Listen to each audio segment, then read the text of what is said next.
Hello, Assalamu alaikum, everybody. Hope you're all safe, sound, and healthy. And a lot of things are going on, as you know, right now. Pakistan is a theater, and there's a lot of overacting, underacting, bad acting going on. There's a lot of conspiracies going on. There's a lot of suspense, thriller, and drama. Very cheap suspense, thriller, and drama because everything is already very predictable. You can already see how it started, you know why it started, we can see the source of it, and it's very badly written. In other words, you can just see through the whole storyline. You don't even need to look any further. But so let's just see what kind of little twists and turns they are trying and miserably failing at. Number one, you must have heard about the recent interview of Imran Khan with Reuters, in which he had mentioned his analysis of a conspiracy that the whole charade of the illegal government and the army to try civilians in military courts, for which the Australian government is showing concern. But I would love it if they would actually do more than show concern right now. They need to expedite whatever plans they're having in order to sanction these people concerned. Because according to Imran Khan, again, it's not just according to him, because I think this is not just his analysis. If you remember, I have mentioned it myself in my previous episodes. Other journalists have been hinting at it. One or two have actually openly mentioned it as well, because it is so darned obvious. I mean, seriously, it's literally a copy. It's like a literal copy, a play by play of what happened with Bhutto. They couldn't get Bhutto, so they tried to use one of his ministers as a state witness. And that minister was actually the person, the actual perpetrator, the person behind the whole crime. But they said, okay, you know what, just put it all on Bhutto and, we'll let you go, we'll let you go for being state witness. And that is exactly what happened. Bhutto and, the other officers, executive officers, were basically murdered in trial. I always call that illegal assassination. That's when you use the judiciary to assassinate your political rival. And again, this was done by the army. So, when the army keeps on harping about how Imran Khan is responsible for the public resentment towards the army really needs to look carefully within itself. Okay, the army needs to really look carefully within itself, because the army has been committing treason from day one. And my main problem with the army is that it has been committing treason from day one. How many times should I remind you of how you were involved with Fatma Jinnah's murder, her assassination?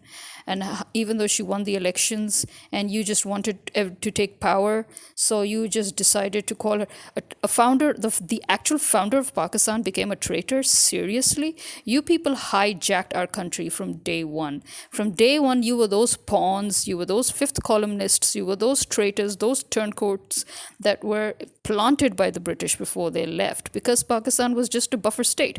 Pakistan was never meant to be an independent sovereign state. It was always meant to be a buffer state that was under the autonomy of Indian federal governance. And that is the whole problem here, so when the army keeps on harping about how the public resents it, yeah, the public has resented you for decades, because every single time you people step in, you go above your status, above your level. You should know your place. Your place is our security. You're our bodyguards. How many times do I have to repeat that? Seriously, you are our nation's bodyguards. You are our security. You are here to serve us, the state. Again, let me remind you, who is the state? The public is the state. The establishment is not the state. Although I know that they just love to do that in almost all countries all over the world, the establishments, the deep states, they always seem to think that, okay, so, they have inherited the land from their mothers and fathers. Their mothers brought that land in their dowry, so they've inherited that land, and now they own the whole country, and so they can do whatever they want. Yeah, well, narcissist much. You are just our servants. You are part of a system that was created by the people. You need to understand that. Banks, government institutions, organizations, security organizations, law enforcement organizations, intelligence agencies, these were all created in order to help people maintain a machinery, maintain their society. And that is what we call a system. The system was created by people in order to have a well-oiled society where you can take care of all the necessary things needed. And so you appoint servants, civil servants, to do their jobs. So the society is a house. Your country is the house. The public are the owners of that house, and from amongst them, they choose servants. Okay, they hire servants. Those servants have their different jobs. You have the bodyguards, you have the housekeeper, you have the valet, you have the driver, you have the person, the chef, you have the assistants to the chef, you have the groundskeeper, you have the gardener. These are all the people that you have. These are all people that you hire in order to help maintain that house. Why is it so difficult for you people to understand that? You forgot your place. You needed to be reminded of your place. Ziaul Haq forgot his place. Yahya forgot his place. Ayub forgot his place. You all, Bajwa just recently forgot his place. That is why the public is pissed off. As I said, Imran Khan made a lot of mistakes which pissed the public off as well. And one of the biggest mistakes that he made was, apart from not dissolving the assembly as soon as he became prime minister, by the way, was to give an extension to Bajwa. I mean, he went against his own core belief by giving that man an extension, which is why I just, for the life of me, don't get why the frack did Imran Khan give Bajwa an extension. The man was retired. Let him go. I mean, Bajwa was a person that everybody knew belonged to Nawaz Sharif. Come on. How many times do I have to remind you? Every single government that came into power in Pakistan always put their men in important strategic positions so that even when they are not in power, they can still control people. They can still control organizations, which is why Maryam Nawaz, even though she has no legal standing, no political standing, no status in any way, has been giving orders and so openly, not even in the shadows. She's been openly bragging about how she has been giving orders for illegal surveillance, wiretapping, video and audio leakages, everything illegal, and she's been openly bragging about it for like 3 years. And the court that suddenly just woke up to the fact that this is illegal, is now asking for the source. Seriously, grow some balls. Yeah, the court needs to grow some balls, and they need to name Maryam Nawaz. They need to just name her out.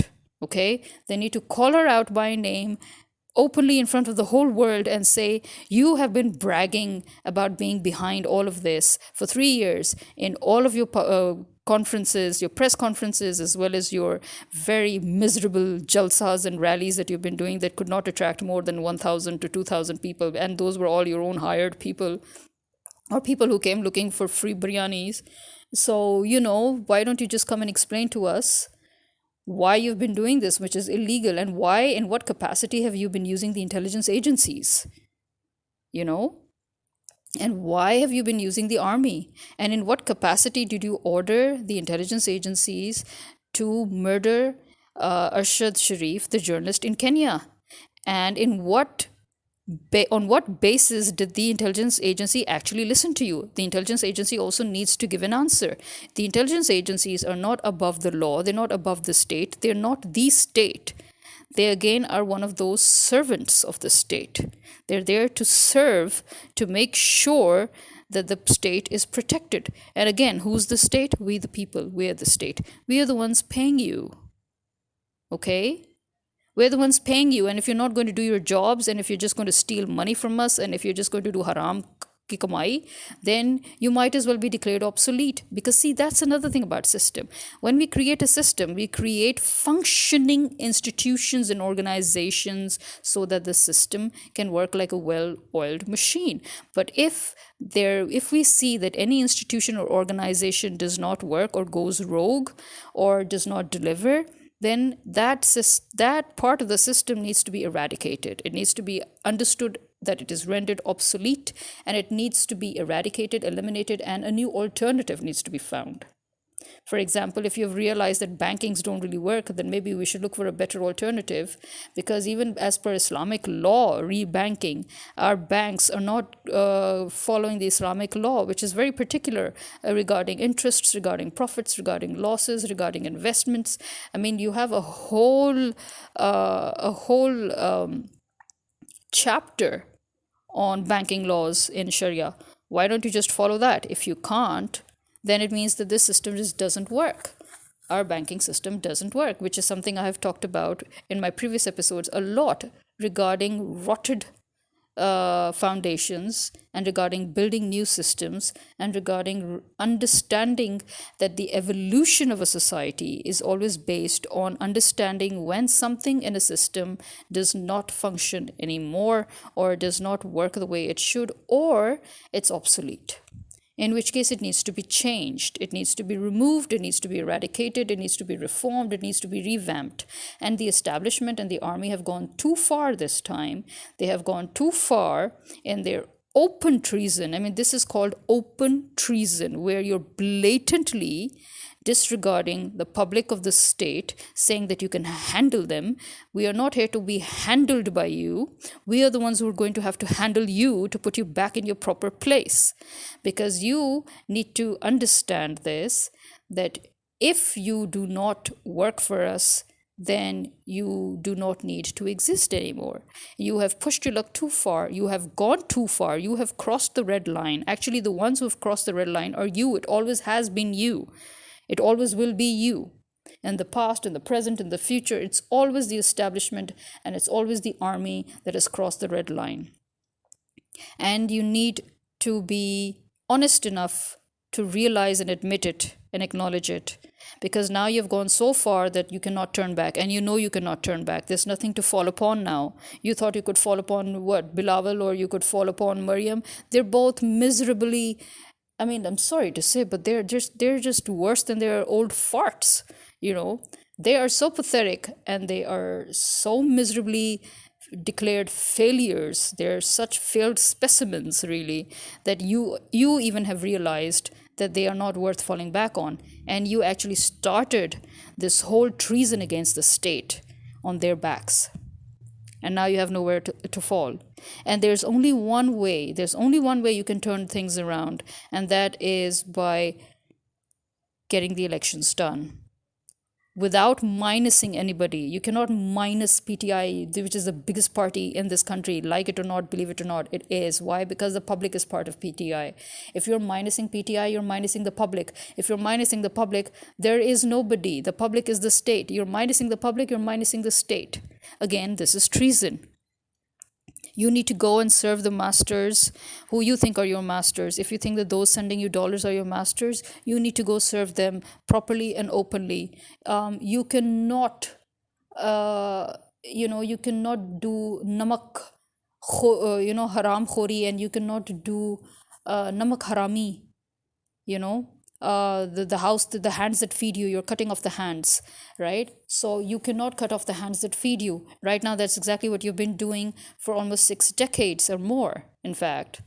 So, you know what? Why don't you just go to your real masters? We don't need you.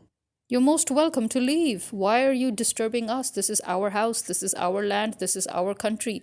Why should we leave? You need to leave.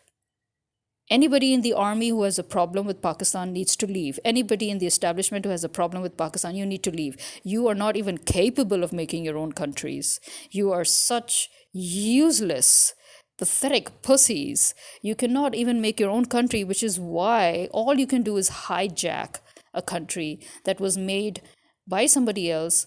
And that person had every right to make the country according to his dreams and according to his philosophies and according to his ideals. And those who agreed with his philosophies and his ideals were the ones who followed him here. Where did you people come from? You were planted here. You were planted here right from the start to basically to do mischief. So you need to leave. If there's anybody who needs to leave from this country, it's not Imran Khan, it's not PTI, it's you people. You in the army, that faction, that faction that wants to minus the state from the elections, you need to leave. Similarly, the faction of the establishment that is dealing with traitors and want to minus the state, you need to leave. Similarly, the fifth columnists, the murderers and rapists, the pimps and prostitutes who are right now sitting atop of us, they need to leave. This is not their country. All their wealth, they've stolen everything from Pakistan, and they've taken all their wealth abroad. They are going to set fire to Pakistan and leave. This is why they came. This is something that I have been saying for the past 3 years as well. That they will come with a vengeance, they will come with full US backing, with a lot of US dollars, and they will burn the place down. So yeah, all those people who kept on thinking that, oh, Pakistan is, different. To be very honest, every single year since the first year I landed in this god-forsaken country, this hellhole, almost 30 years ago. Since then, I've seen that every year Pakistan has only regressed and never progressed. So, if anybody has been under this illusion, this misconception that Pakistan was progressing, I'm sorry, where do you live, really? No wonder your country's in this state. I mean, seriously, how stupid can you people be? You know? How irresponsible can you people be? Not to know where your country is going and which direction it's going. Actually, you knew, you never cared. That's the whole point. The public of Pakistan also was asleep. The generation of my parents, those who claimed to have been part of revolutions to bring back democracy, I'm sorry, but the truth is they're the ones that corrupted our country to this condition. Every single person sitting on top of us belongs to our parents' generation. Nawaz Sharif, Zardari, Shahbaz Sharif, people in the establishment, people in the army, people in all the other government organizations, in universities and academics, everywhere, all those people, all those old farts, who are just not going away. They're not dying, they're not going away, they're not retiring. They're just sticking to everything like glue because they're so greedy and they're so corrupt and they're so dishonest and they're so disloyal. Even now, the people who are leaving Imran Khan, notice it, the people who are leaving Imran Khan, none of them were the youth that fought with him for 20 years. None of them, okay? All those people who were part of the ministership or whatever, who ticket holders or whatever they call themselves, all those people who are leaving, notice that they belong to that same generation. The disloyal, unfaithful generation, the generation that caused Pakistan to reach to the mess that it is in today. And they actually had the gall to once again come and climb on top of us. No wonder his government failed. See, that was our main problem. It was the youth. The youth of Pakistan brought Imran Khan to where he was. They fought with him every step of the way. They stood by him every step of the way. And then when he needed, suddenly he needed veteran politicians at the advice of God knows who. And all the youth were removed, and all the old farts, the same old farts that we've been fighting against to take control, those same old farts, those so-called veteran politicians, those lotas, those turncoats, they just came barging in and they got the tickets, and now they're the first ones to go. Notice that the people who are not leaving Imran Khan are the very young people or the very old people. Okay? And that will tell you a lot. If that does not provide enough proof of what I'm trying to say, then I think nothing will. I mean, the percentage of people leaving the party, look at their age group, look at which generation they belong to, and then look at the percentage of people that are sticking with him even today. It tells you all. The proof is in the pudding, right? So, yeah, so coming back to the analysis, which I'm saying is it was so damned obvious about Bhutto. So Imran Khan actually told Reuters about the conspiracy, the hatching of this conspiracy, where they would now want to look for his information minister, most probably. I don't know if he mentioned this, but the other people have mentioned that his information minister, Mohit Pirzada, mentioned it, that his information minister is very likely the one who they've picked up to be the state witness, in which he will create this whole story that Imran Khan was behind the whole drama of 9th May. Yeah, well, you know what? You know why we call 9th May 9/11 of Pakistan? Because just like 9/11, 9th May was a conspiracy by the establishment, by the military, by the government itself, just to create a stage just to create a stage, an excuse to run rampant like zombies, like infested, rotting zombies, so that they can go around killing everybody. That's exactly what they're doing now. They've made 9 May an excuse to go after the public, to go after women, to go after old men. Yeah, well, this is, you know what, Pakistan should not be called Pakistan anymore. You should change the name and officially declare it Chodustan. Because when you have pimps and prostitutes in the government, and when you have, then the land becomes basically a kanjarkhana. And in that kanjarkhana you have only kanjars, and when the kanjars play their performance, then you have tamashbeen. And that is exactly what Pakistan is. Pakistan is a kanjarkhana with kanjars and tamashbeen, and you have got a stage set, and this is Chodustan.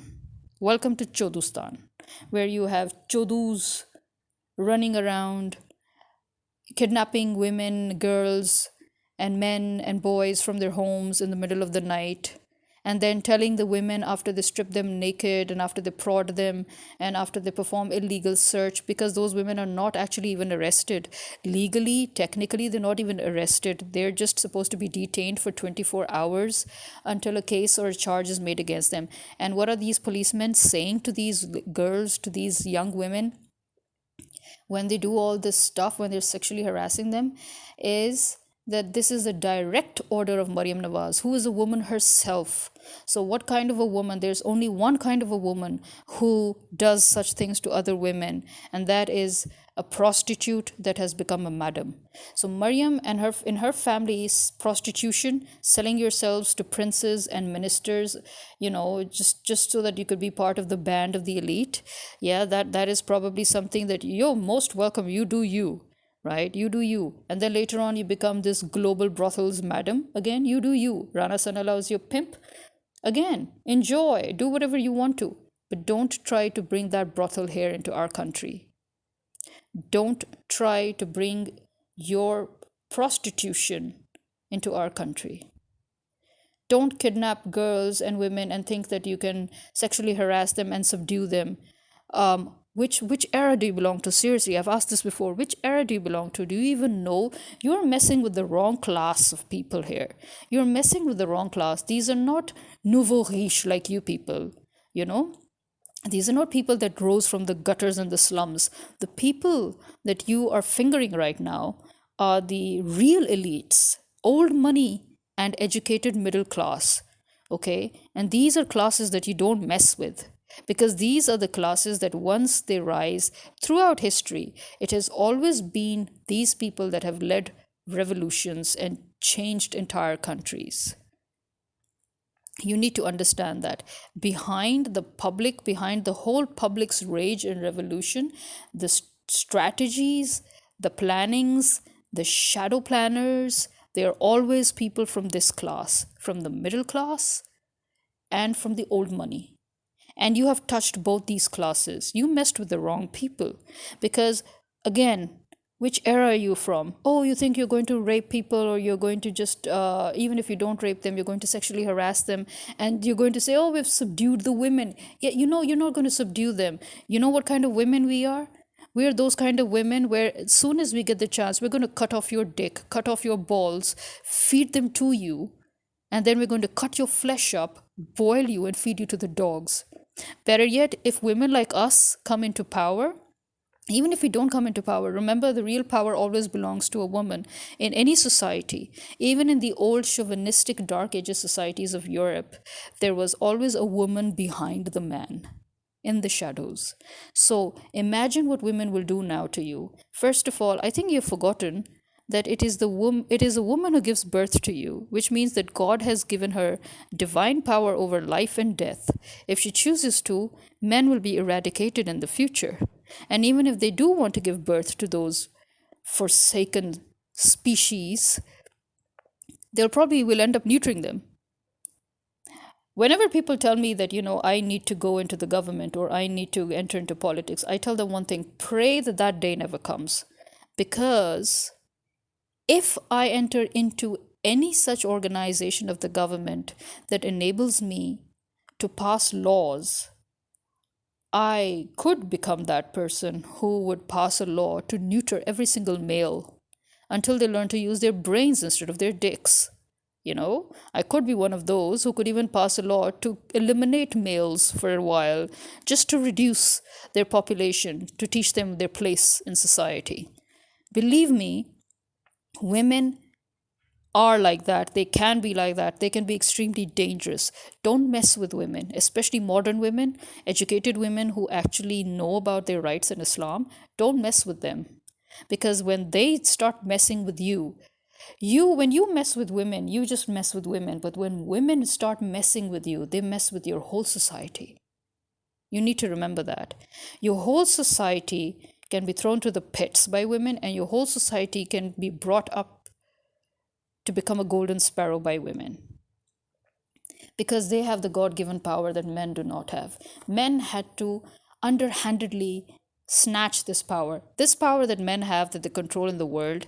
I'm sorry to just burst your bubble here, but this is unnatural. It's abnormal. Men originally were never supposed to have this power. They never did really have this power. They shared this power equally with women, or women had this power, if you look throughout ancient cultures and history. So, yeah, men had to underhandedly take this power, which is why they can still never get used to it, and which is why they have still proved themselves to be inept in every way. So, coming back from this digression, which was not really a digression, but anyway, another thing that has happened here is that the public is extremely angry. The public is extremely angry, and I think what has made the public even more angry is I think they have now begun to understand the thing that which I've been saying for a long time. The public should have flooded the streets and paralyzed this country the day Imran Khan was ousted. But Imran Khan feared violence, and he stopped everybody. He kept on saying, wait for my call, wait for my call. Well, that is what spoiled everything, in my opinion. Because as I said, throughout history, you would realize that if the public had stormed out, if we had paralyzed the state, if we had paralyzed the country, if we had shut down the country, if Imran Khan had not stopped us, then this government would not have reached this far. The army would not have reached this far. The establishment, they would have peed their pants right on the spot. They would have frozen. They wouldn't have dared to play out any of their plans, because they would have realized what's what. What we did by backing off at the behest of Imran Khan was giving them all this time that they needed to play out their plans. So they came here to destroy this country, very, very frankly. They only came here with just one agenda: destroy the country, default the country, make it a failed state, and that's it. And then they'll go back. They'll go back to wherever it is that they crawled out from. You need to understand that. Again, the army and the establishment are acting as if, some people are actually analyzing or theorizing that, the establishment and the army have been played by PDM. And I'm like, listen, first of all, I find it very hard to believe that the establishment and the army can be played by PDM. I do not believe that, as I've said that before, because we have only two options here then. So you're saying either they are so stupid that they cannot see that they're being played, which is very dangerous. Better to have an intelligent enemy than a stupid friend, as we all know.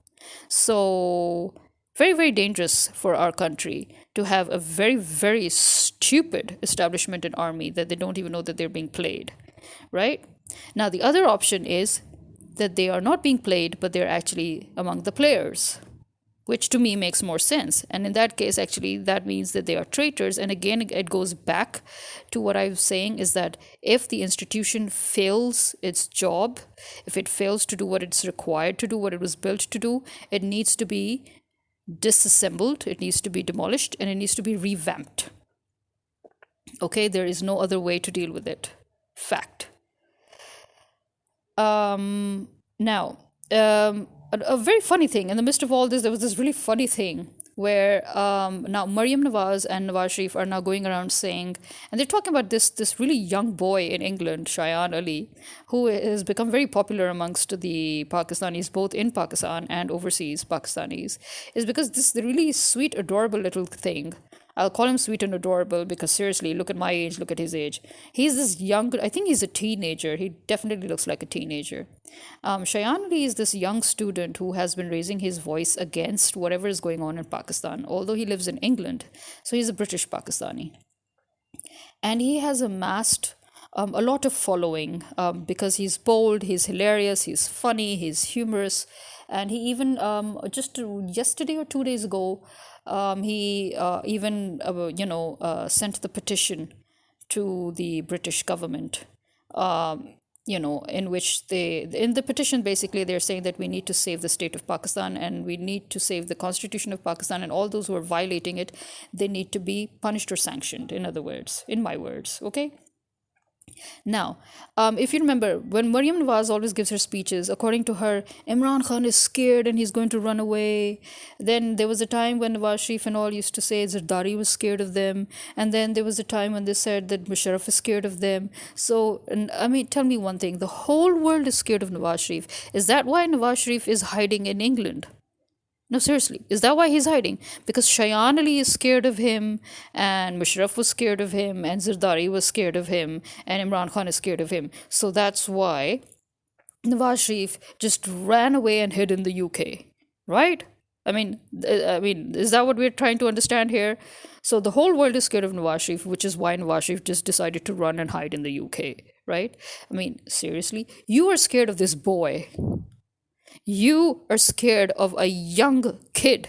That shows how pathetic you are. That shows how useless you are. And that shows how much hatred there is and how much resentment there is against you. And that shows how the whole world sees you. Okay? The whole world sees you as a pathetic old fart, a thief, an inept, corrupt a hole who could never do anything right in his life. He couldn't even play cricket, for crying out loud. Every single thing that he got in his life was through a shortcut, or it was just, handed over to him, just gifted to him, just like that. So this is the true reality of Nawaz Sharif, okay? And his family, his sons and his daughter, none of them are even worthy of being talked about. None of them are even worthy or capable of doing any. They're all completely inept and they're all completely useless. Yes, and my neighbors have decided that now it's time for them to make some noise. And I'm darned if I'm going to have to do this recording all over again. Anyway, so yeah, I really do realize think at this point that people need to realize that there is no turning back. Okay, for the army, the establishment, the government, there is no turning back. There is only one way that they can at least make the public reconsider terminating them or rendering them obsolete, and that is that they get the elections done and they do not interfere with the elections, they do not rig the elections, and that PTI is brought back completely. There's nothing, no party should be minused. Because as we have seen, Maryam Nawaz is rejected, bitterly rejected. She tried, I mean, that is one of the other things. It is so typically Pakistani, so typically Desi of PDM, that they would always talk against Imran Khan and then they would go and copy him. They made fun of him when he did those rallies, but they were actually very jealous because in the history of Pakistan, never has a crowd been amassed at the call of a single man. I think the last man ever to have done that was Jinnah. And apart from him, nobody else could have ever filled up Minar-e-Pakistan. Minar-e-Pakistan is one of the largest lands ever, and people cannot even fill half of it. And Imran Khan every single time would fill up Minar-e-Pakistan with the public of Pakistan every single time he called for a rally or a speech or a jalsa or anything. And so they actually were so envious of him, and they used to talk about him, make fun of him, and then at the end they copied him. Suddenly, they wanted to do those kind of rallies, they wanted to do those kind of jalsas, and seriously, they could not even get 1% of the number of people. Even though they always made sure that the press would angle their cameras in such a way where they should show that they're, for example, they would take a small street, pack a lot of people into that really tiny street, and then tell the camera, the press, to angle their camera in such a way to show that, oh, look, it's jam packed with people. And that was just one tiny, very, very tiny alley with like 100 or 200 or 300 people packed in. Right? With Imran Khan's rallies, it was so hard to give full coverage to the people that we actually had drones over those rallies, over those jalsas, drones, in order to cover the vast area of Minar-e-Pakistan to see how filled up it was with people, right? And so Maryam Nawaz tries to copy Imran Khan by going to Minar-e-Pakistan, and she failed miserably. Not a lot of people were there, even though obviously our press would show you that, oh, look, there was a lot of people, but seriously, not a lot of people, just a few thousand at the most, just a few thousand. I think less even than that. And even worse, when she went to Bagh, Bagh is in Kashmir now. First of all, why the heck would she even think of going there? Kashmir loathes PMLN. They loathe Nawaz Sharif, okay? Both occupied Kashmir and Pakistan's Kashmir. Occupied Kashmir detests Nawaz Sharif and his party, okay? They just detest him like poison, okay? And so you can imagine what our side of the Kashmir thinks of them. She went to Bagh and literally had only 1,000 people, and those were again hired people or people of their own PDM, the coalition parties, they just put their members in there that somebody should show up. And then they started making excuses. Oh, it was raining and all. Listen, have you ever seen Imran Khan's jalsas during rain? It's jam packed. Okay. Today it rained, it even hailed. Okay. In Lahore, and yesterday it hailed in Murray and other northern areas, but it rained also in Bagh and all. I'm telling you, rain wouldn't stop anybody if it is somebody they want to come out for. Rain never stopped anybody. Fasting never stopped anybody. During Ramzan, when people went out at the call of Imran Khan, you could have seen it all jam packed. So yeah, sorry, fasting doesn't stop us, rain doesn't stop us. Okay, we are people who move in the rain without umbrellas. Thank you very much. Have you ever seen a Pakistani have an umbrella? We have thunderstorms, we have rains, we have hail. You will never see a single Pakistani move with an umbrella. Okay? Yeah, rain says nothing to us. The fact is that Maryam Nawaz has been bitterly rejected by the people. It's just as simple as that.